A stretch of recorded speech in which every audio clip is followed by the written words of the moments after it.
नमस्कार, मैं निहारिका सिंह। स्वागत है आप सभी का हमारे YouTube channel the Mumbai central में। अगर आपने हमारे चैनल को सब्सक्राइब नहीं किया है, तो इसे सब्सक्राइब करें और बेल आइकन को प्रेस करें।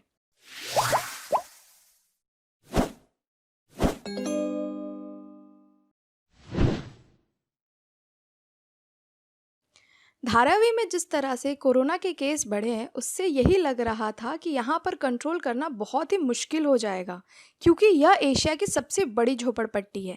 लेकिन उसके बाद भी यहाँ पर कोरोना वायरस में कर लिया गया है, जो कि एक मिसाल है। धारावी का तरीका अपनाकर अन्य जगह भी कोरोना वायरस को कमज़ोर किया जा सकता है, लेकिन पूरे देश में इस तरह का तरीका भी अभी तक नहीं अपनाया गया, जबकि देश में एक दिन में 25,000 तक केस आ रहे हैं। धारावी में 1 अप्रैल को पहला केस आया था, जिसके बाद लगातार कोरोना के केस बढ़ने लगे। लगातार बढ़ते मामलों ने प्रशासन और बीएमसी की नींद उड़ा दी थी, जिसके बाद बीएमसी ने पूरी ताकत झोंक दी और उसे कामयाबी भी मिली, जिसके चलते आज वहां पर गिने चुने केस आ रहे हैं। धारावी में 8.5 लाख लोग रहते हैं। ऐसे में यहाँ पर ना तो सोशल डिस्टेंसिंग का पालन हो सकता है और ना ही लॉकडाउन का, क्योंकि यह घनी आबादी वाली झोपड़पट्टी है और यहाँ की गलियाँ भी बहुत सक्रिय है। इसके अलावा सार्वजनिक शौचालय का ही लोग इस्तेमाल करते हैं। ऐसे में धारावी में कोरोना संक्रमण को फैलने से रोकने के लिए बीएमसी के लिए सबसे बड़ी चुनौती थी, लेकिन बीएमसी ने यहाँ पर कोरोना को मात देने के लिए कमर कस ली। इस दौरान लोगों का भी उसका बराबर साथ मिला। यहाँ पर 7,000 टेस्ट किए गए। इसके साथ ही बीएमसी ने यहाँ पर कोरोना को हराने के लिए जो नायाब तरीका अपनाया, उनमें सबसे ज़्यादा कारगर ये रहे, जिसमें बीएमसी ने घर घर जाकर लोगों की जांच करना छोड़कर कैंप लगाना शुरू कर दिया।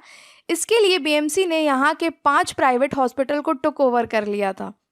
इस दौरान लोगों ने भी बीएमसी का साथ दिया और अपनी बीमारी के बारे में खुलकर डॉक्टरों को बताया।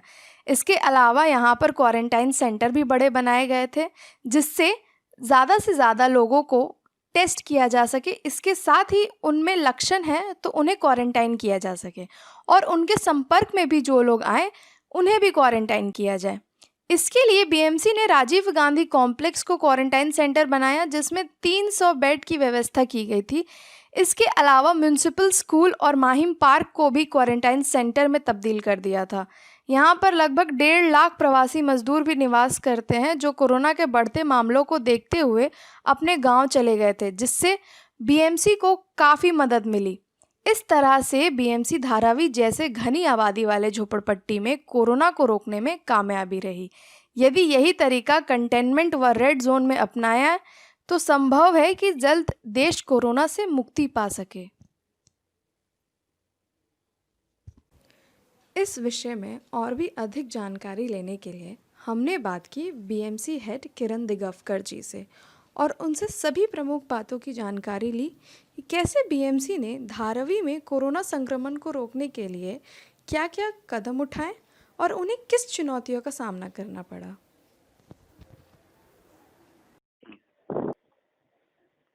धारावी जैसी घनी आबादी वाली झोपड़पट्टी में कोरोना वायरस पर कंट्रोल करना बहुत मुश्किल था। इसे कंट्रोल करने के लिए बीएमसी की ओर से क्या कदम उठाए गए?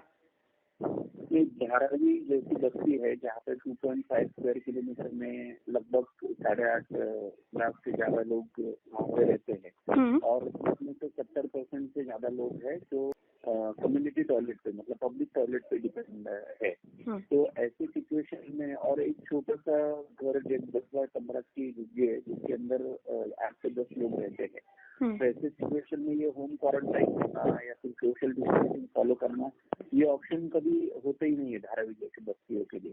तो इसलिए जब पहला केस आया था 1 अप्रैल को, तभी हमें अंदाजा हो गया था कि यहाँ पे ये चीजें बहुत डिफिकल्ट है, तो काम करना बहुत मुश्किल होगा। जैसे कॉन्टैक्ट ट्रेसिंग जो ट्रेडिशनल जो तरीका है कोरोना से मुकाबला करने का, उसमें हम क्या करते थे, कोई भी पेशेंट आया तो उसकी कॉन्टैक्ट ट्रेसिंग करते हैं और उसके कॉन्टैक्ट में आए हुए लोगों को क्वारंटाइन करके उनके टेस्ट किए जाते हैं। लेकिन इसमें हमने ऐसे नहीं किया। इसमें हमने ऐसे किया कि जितने हाई रिस्क जोन हमें मिले, जहाँ से केसेस आ रहे हैं, उस सारे जोन में हमने स्क्रीनिंग शुरू कर दी, मतलब डोर टू डोर स्क्रीनिंग। तो उसके लिए हमने प्राइवेट डॉक्टर्स की मदद ली। वहाँ पे जो लोकल प्रैक्टिशनर डॉक्टर है उनसे हमने अपील की, और ये भी उनसे सीखने जैसा है उन लोगों से कि जैसे डॉक्टर सामने आया और उन्होंने बोला कि हमें आपको मदद करनी है करके, तो उनको साथ में लेके हमने सारे स्क्रीनिंग शुरू किया। इसमें से जो सस्पेक्ट है उनको आइसोलेट करना शुरू कर दिया, जिसको सिम्टम्स जैसे फीवर है या किसी को कोई कफ हो रहा होगा या फिर ऑक्सीजन लेवल कम है किसी का, तो उनको ये करना। और वो डॉक्टर्स को सबको स्कैनर, ऑक्सीजन कंसंट्रेटर, ये सारी चीजें हमने उनको प्रोवाइड की, उनको हेल्प के लिए प्रोवाइड की। उसके साथ साथ जैसे मैंने कहा कि होम क्वारंटाइन होना ऑप्शन नहीं था, तो इसलिए हमने इंस्टीट्यूशनल क्वारंटाइन की संख्या बढ़ाई है पूरे एरिया में।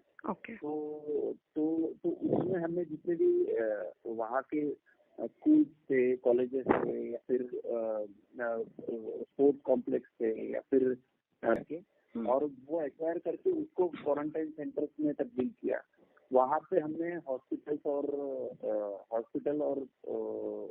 डॉक्टर्स, नर्सेस, ये सब चीजों का अपॉइंटमेंट किया उन्होंने, प्लस मेडिकल सप्लाई रखा, कम्युनिटी किचन अपॉइंट किए पूरे एरिया में।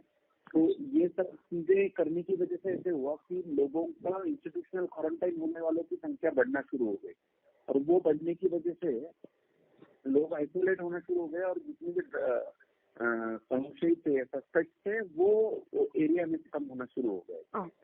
तो ये पूरा अगर हमने देखा तो ये प्रोएक्टिव स्क्रीनिंग, जैसे इंस्टेड ऑफ बिकमिंग रिएक्टिव हमने प्रोएक्टिव हुआ इन चीजों में।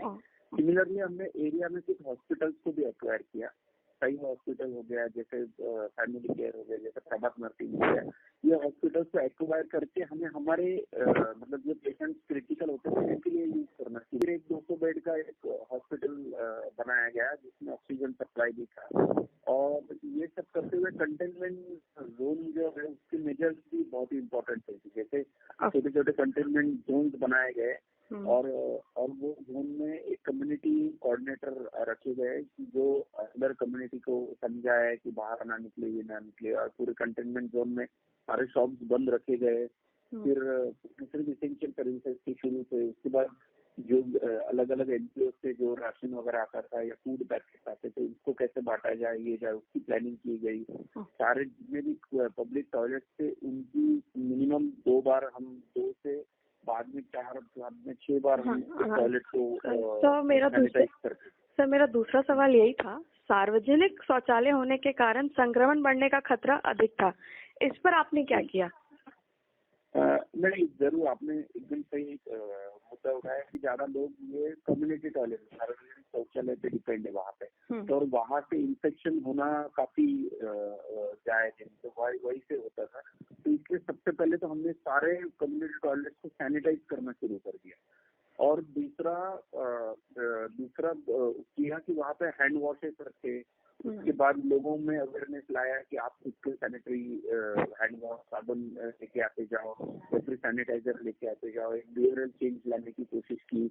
इसमें डोनेशन काफी मिला हमें, इसमें भी हैंड वॉशेस जैसे लाइफ बॉय हो गया, हिंदुस्तान लीवर हो गया या फिर डेटॉल हो गया, काफी ब्रांड के सैनिटाइजर प्लस हैंड वॉशेस और फूड डोनेट किए गए, वो लोगों में बांटे गए हमारी तरफ से। सर, यहाँ पर कोरोना वायरस को नियंत्रित करने में क्या लोगों ने भी मदद की? मैं जरूर, ये कम्युनिटी पार्टिसिपेशन अगर नहीं होता तो ये होना पॉसिबल ही नहीं था जी। और कोई भी लड़ाई हो जब तक है तो इसमें भी काफी लोगों का मतलब इसमें सहयोग रहा है। स्पेशली मतलब मैं मीडिया को थैंक्स देना चाहूंगा कि जिस वजह से धारावी को अटेंशन मिला था, वो अटेंशन मिलने की वजह से काफी जगह से हमें डोनेशन काफी आए, जैसे पीपीई से लेके मास्क से लेके तो हर चीज का डोनेशन में मिलते गया। जैसे ऑक्सीजन सप्लाई तक डोनेशन में आया, उसके बाद ग्रोसरी किट काफी आए, और ये सब हमारे वहाँ पे लोकल वॉलेंटियर्स की मदद से अंदर बांटे गए, फूड पैकेट बांटे गए, ग्रोसरी पैकेट बांटे गए। तो जरूर अगर लोगों का सहकार्य नहीं होता तो ये होना मुश्किल ही था। अच्छा सर, यहाँ के लोगों को सोशल डिस्टेंसिंग का किस तरह से पालन कराएगा, क्योंकि यहाँ के गलियाँ भी बहुत सक्रिय है और आबादी भी अधिक है, तो ये किस तरह से हुआ सर सोशल डिस्टेंसिंग? जैसे मैंने आपको कहा कि सोशल डिस्टेंसिंग या होम क्वारंटाइन होना धारावी जैसे बस्तियों के लिए काफी मुश्किल है और ये ऑप्शन कभी था ही नहीं, लेकिन फिर भी एक पूरे धारावी को तो लॉकडाउन करना पॉसिबल नहीं था, इसलिए हमने छोटे छोटे कंटेनमेंट जोन बनाना शुरू किया कि जैसे हाई रिस्क पॉकेट्स होंगे कि जहाँ से कुछ इशू मतलब जहाँ पे ज्यादा केसेस आ रहे जा रहे, तो वो पॉकेट को चारों तरफ से पुलिस बंदोबस्त रखा गया और सब कॉलोनियां बंद की गई और लोगों को फूड पैकेट वगैरह घर पे पहुंचाए गए या फिर जितना भी मेडिसिन होगा वो घर पे पहुंचाए गए। उस हिसाब से हमने इसको हैंडल किया है। अच्छा सर, धारावी में कोरोना वायरस को नियंत्रण करने के दौरान किन किन समस्याओं का सामना करना पड़ा सर? जैसे इनिशियली काफी लोगों में ये था इनसिक्योरिटी थी कि पता नहीं कहाँ लेके जा रहे हैं, क्वारंटाइन करेंगे वहाँ पे फैसिलिटी सही रहेगी का। खास करके जब रमजान का वक्त था उस टाइम पे हमारे मुस्लिम वाले जितने भी थे उनको उनके मन में एक आशंका थी कि पता नहीं हमारा फास्ट छोड़ने का टाइम रहेगा, उस टाइम पे खाना मिलेगा या फिर बाकी छोटे बच्चे होते थे उनको कैसे संभाला जाएगा, ये जाएगा, ऐसी छोटी छोटी चीजें होती थी, खाना कैसे होगा। लेकिन जैसे जैसे हमने ये सुविधा उसी हिसाब से देना शुरू कर दिया तो हमें पॉजिटिव रिस्पॉन्स आना शुरू किया और उसमें स्थानिक प्रतिनिधि, लोक प्रतिनिधि का भी काफी रोल रहा है कि जिन्होंने उस लोगों को, लोकल एमपी हो, लोकल एमएलए हो या फिर कॉर्पोरेटर्स हो, इनका भी काफी उसमें रोल रहा कि जिन्होंने लोगों को समझाया, उनको कन्विंस किया। तो इनिशियली हमें अप्रैल महीने में थोड़ी सी मुश्किल हुई, बाद में लेकिन सब सही हो गया।